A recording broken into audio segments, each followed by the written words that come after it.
What if the secret to success wasn't talent or luck, but something far simpler? The habits we build daily. Habits, those automatic routines we barely notice, shape our actions, decisions, and ultimately our lives. From the small act of brushing your teeth to the more profound ability to persevere through challenges, habits are the invisible threads weaving the fabric of who we are. They influence not just individuals, but organizations and societies at large, often without us even realizing it. Charles Duhigg, a Pulitzer Prize-winning journalist, brings these hidden forces into the spotlight in The Power of Habit. With his investigative expertise and knack for storytelling, Duhigg explores the science behind habits, how they're formed, why they persist, and most importantly, how they can be changed. Drawing on a wealth of research from neuroscience, psychology, and behavioral studies, he unpacks the mechanisms behind habits, using vivid real-world examples to make his case. From corporate boardrooms to Olympic training grounds, he shows us how understanding habits can transform both personal and professional lives. Why does this matter? Because habits are the key to unlocking potential.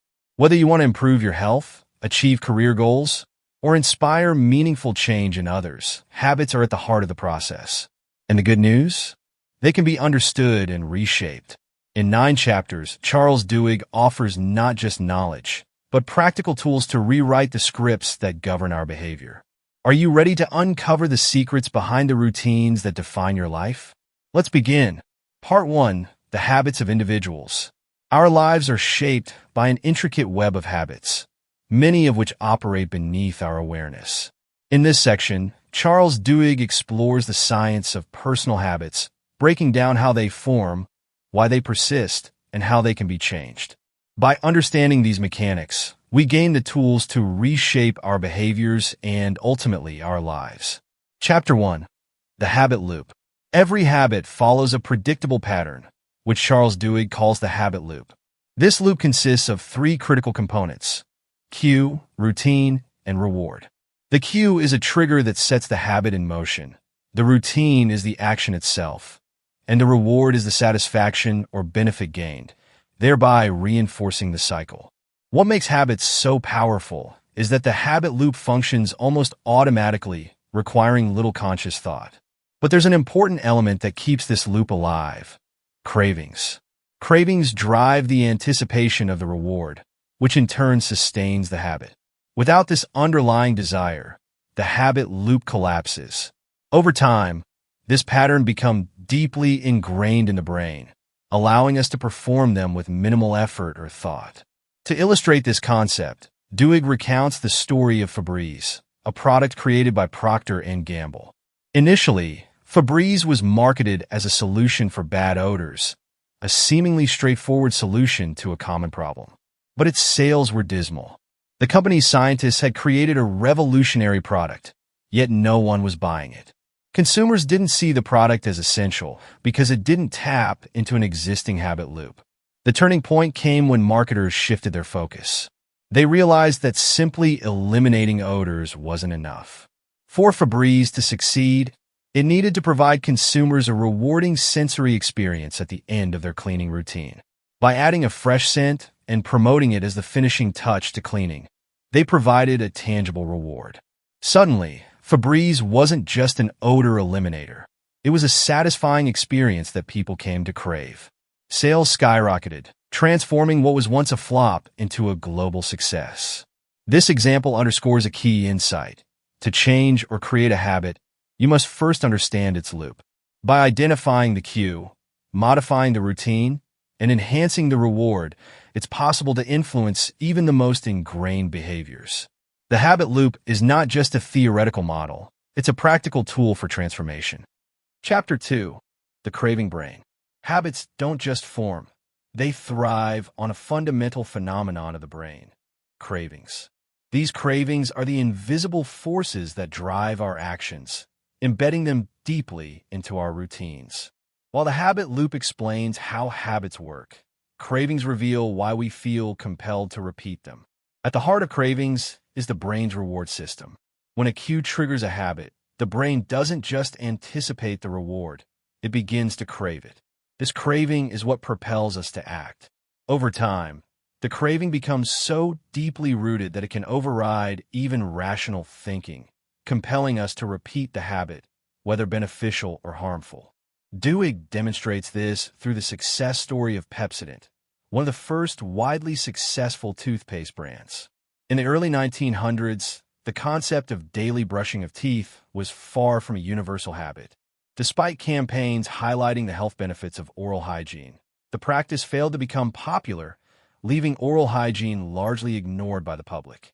It was so bad that one of the major reasons the U.S. military rejected recruits was on grounds of oral health. Then enters Claude C. Hopkins, a marketing genius who transformed brushing into a global ritual by tapping into the power of craving. Hopkins didn't just sell toothpaste. He sold the feeling that followed its use. His strategy was simple but brilliant.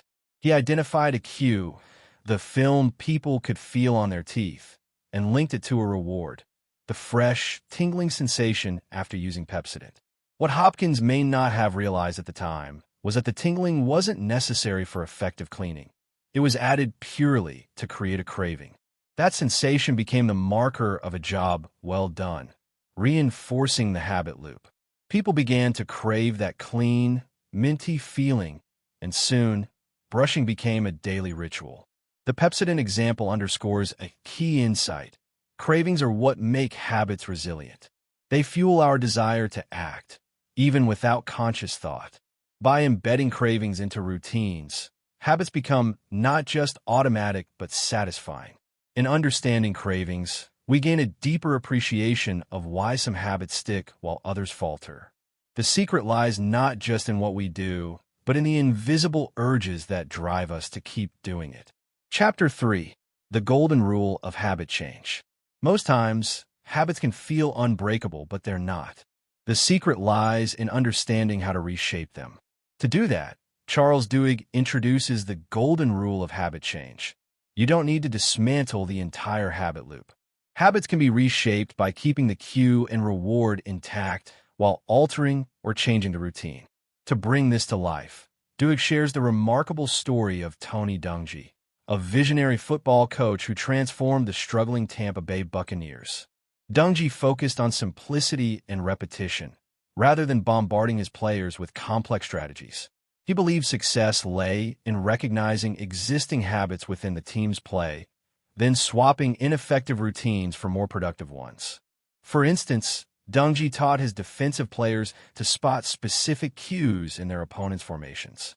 Instead of reacting with old, instinctual behaviors, they practiced new, calculated responses until these routines became second nature. Over time, these small adjustments formed a cohesive, high-performing system. Initially, Dungy's approach was met with skepticism. The Buccaneers continued to struggle to win games, their bad habits hard to shake. But as these new routines solidified, the team began to win.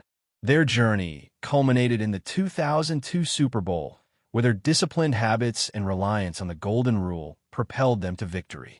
Dungy's story reveals the power of habit modification. Habits aren't erased, they're replaced. By keeping familiar cues and rewards, the brain doesn't resist the change, making the transition smoother and more sustainable. Whether it's tackling personal challenges like quitting smoking, adopting healthier routines, or driving organizational success, the golden rule is a game changer. It demonstrates that meaningful transformation doesn't require reinventing the wheel. It simply demands recognizing what drives your habits and deliberately redirecting them toward better outcomes. Part 2. The Habits of Successful Organizations. While habits shape individual lives, they also govern the behaviors and successes of organizations. From small businesses to global corporations, the habits ingrained within teams and systems can determine whether they thrive or falter. In this section, Charles Duhigg explores how certain habits ripple through entire organizations, creating transformative change when harnessed effectively. At the heart of this transformation is the concept of keystone habits, those pivotal behaviors that, when changed, ignite a chain reaction, reshaping other habits and fostering progress. By identifying and nurturing keystone habits, organizations can achieve extraordinary results, often in unexpected ways. Duhigg examines real-world examples of companies and leaders who revolutionize their organizations by focusing on the power of habit. The journey begins with the story of one visionary CEO who transformed an entire company by focusing on a single, seemingly simple keystone habit. Chapter 4. Keystone Habits and Organizational Transformation. When Paul O'Neill became the CEO of Alcoa, one of the largest aluminum producers in the world, his initial public address baffled investors. Instead of promising higher profits or market dominance, O'Neill declared his priority: improving workplace safety. He vowed to make Alcoa the safest company in the world, a goal that seemed disconnected from financial performance. But O'Neill understood the hidden power of keystone habits. Workplace safety was not just a moral imperative. It was a lever for broader organizational change. By focusing on a single critical behavior, eliminating workplace injuries, he could instill a culture of discipline, communication, and accountability across all levels of the company. To achieve this, O'Neill required managers to report any workplace incident within 24 hours, along with a plan to prevent its recurrence. This mandate demanded rapid problem-solving, open communication, and collaboration between departments. Over time, these practices evolved into habits that improved not only safety but also efficiency, quality control, and innovation. The results were astounding. Within a year of O'Neill's leadership, Alcoa's profits reached record highs. Productivity soared as workers felt valued and empowered. By embedding safety as a keystone habit, O'Neill had unintentionally reprogrammed the company's entire operating system, proving that focusing on the right habit could lead to extraordinary outcomes. This story shows that when organizations identify and focus on pivotal behaviors, they can unlock the full potential of individuals and teams alike and achieve extraordinary success. Chapter 5. Starbucks and the Habit of Success. Organizations thrive when they understand and nurture habits that empower their people. At Starbucks, the focus was on a critical yet overlooked skill: willpower. Starbucks' rise to excellence wasn't just about making good coffee. It was mastering this skill. At the heart of this transformation was a surprising insight. Willpower, much like a muscle, can be trained and strengthened to drive exceptional performance. Starbucks recognized that employees were often faced with the challenge of handling difficult customers. To equip them in those situations, the company developed a structured approach known as the latte method. Listen, acknowledge, take action, thank the customer, and explain what you've done. This wasn't merely a protocol. It was a habit Starbucks instilled through training and practice, designed to help employees respond calmly and effectively in high-pressure situations. Starbucks didn't stop at teaching the method. They encouraged baristas to anticipate stressful scenarios and mentally rehearse their responses. This approach turned willpower into an automatic behavior, reducing decision fatigue and improving emotional resilience. The results were phenomenal. Employees became more confident and capable, customer satisfaction soared, and Starbucks solidified its reputation as a leader in customer service. By embedding willpower as a habit, Starbucks proved that even intangible skills can be cultivated into powerful organizational assets. Chapter 6. The Power of a Crisis. Crises have a unique ability to expose hidden organizational habits, often revealing weaknesses that go unnoticed during routine operations. They are moments of reckoning, where deep-seated behaviors can either lead to disaster or serve as catalysts for transformative change. At Rhode Island Hospital, a series of medical errors revealed the dangers of unchecked organizational habits. Poor communication and a rigid hierarchy had created an environment where mistakes snowballed into life-threatening situations. Doctors and nurses, bound by deeply ingrained routines, struggled to break free from patterns that prioritized authority over collaboration.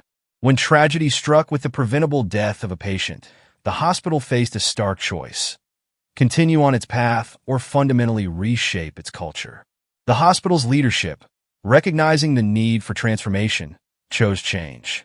They focused on rebuilding trust and fostering open communication. Small but crucial changes were introduced within the hospital, like mandatory timeouts before surgeries to ensure everyone was aligned. These new habits empowered staff to speak up when they had concerns with procedures and prioritize collaboration over outdated hierarchical norms. The results were significant. Rhode Island Hospital not only improved patient outcomes, but also became an example of how crises can ignite meaningful progress. In moments of failure lies an opportunity to rebuild stronger. Chapter 7: Data-Driven Habits and Consumer Behavior. In today's data-driven world, companies have turned habit analysis into a science, merging psychology with predictive analytics to anticipate and influence consumer behavior. Target, one of the world's retail giant, exemplifies this approach by leveraging data to craft eerily accurate marketing strategies that reveal deeply personal needs, even predicting major life events. The company's breakthrough came when they discovered that small changes in shopping habits, like buying unscented lotion or large quantities of vitamins, could signal life transitions, such as pregnancy. Armed with this insight, Target refined its advertising by subtly introducing baby-related products into customers' shopping experiences. They effectively influenced customers' shopping behavior without alarming them, long before competitors even realized the opportunity. This strategy was both innovative and controversial. While it showcased the power of understanding habits and data-driven marketing, it also raised questions about privacy and consent. One striking example involved a father who, after receiving Target's baby-centric promotions, learned his teenage daughter was pregnant. It shows the thin line that exits between personalization and intrusion. Target's methods reveal the double-edged sword of habit tracking. On one hand, they enable businesses to meet consumer needs with remarkable precision. On the other, they challenge us to consider how much of our behavior is influenced without our conscious awareness. Part 3: The Habits of Societies. Habits don't just shape individuals and organizations. They constitute the very fabric of entire communities, influencing the rise and fall of social movements. In this final section, Duhigg illustrates how collective habits, rooted in shared values and social structures, ignite societal transformation. Chapter 8: Social Movements and Shared Habits. Social movements often emerge when shared habits align with a collective desire for change, and they often begin with small, deliberate actions that resonate across communities. In this chapter, Duhigg explains how these movements are built, maintained, and ultimately succeed. Rosa Parks' historic refusal to give up her bus seat in Montgomery, Alabama, is a prime example. While that well-remembered act of defiance attests to her courage, the success of the Montgomery bus boycott lay in what followed. The Montgomery bus boycott didn't happen by chance. Black people in the U.S. were already well-organized and primed for change. Parks' act of resistance and arrest was the spark that ignited the fire of that movement, what Duhigg calls a keystone event. Parks wasn't just an ordinary passenger. She was a deeply respected member of her community, and that gave her actions weight and credibility. It created a ripple effect, galvanizing, mobilizing people who shared her values and were ready to act. The boycott succeeded not just because of outrage, but because underneath all these were habits that were already embedded in the community: organizing carpools, church gatherings, and moral support. Churches played a central role, serving as hubs for meetings. Weekly gatherings created a rhythm people were already familiar with and could rely on. Carpool coordination made it easier to mobilize people for meetings and protests, and moral support within the community allowed them to maintain unity under immense pressure. This collective discipline made it possible for thousands to maintain the boycott for over a year, despite threats, harassment, and personal sacrifice. Leaders like Martin Luther King Jr. built on this momentum by reinforcing these shared habits of consistent meetings, clear messaging, and collective goals. Duhigg draws a compelling parallel between the habits of individuals and the habits of movements. Social habits, shared practices, rituals, and norms are what make collective action sustainable. The Montgomery bus boycott became a template for future civil rights actions, proving that change is possible when shared habits are harnessed effectively. The lesson here is clear. The most significant societal shifts are not spontaneous. They are built on the foundation of shared habits that unify communities, inspire action, and sustain resilience over time. Chapter 9. The Neurology of Free Will. Our habits wield immense influence over our lives, often bypassing conscious thought entirely. But if habits dictate so much of our behavior, how much control do we really have over our choices? This question sits at the heart of Duhigg's exploration of free will and its complex relationship with habits.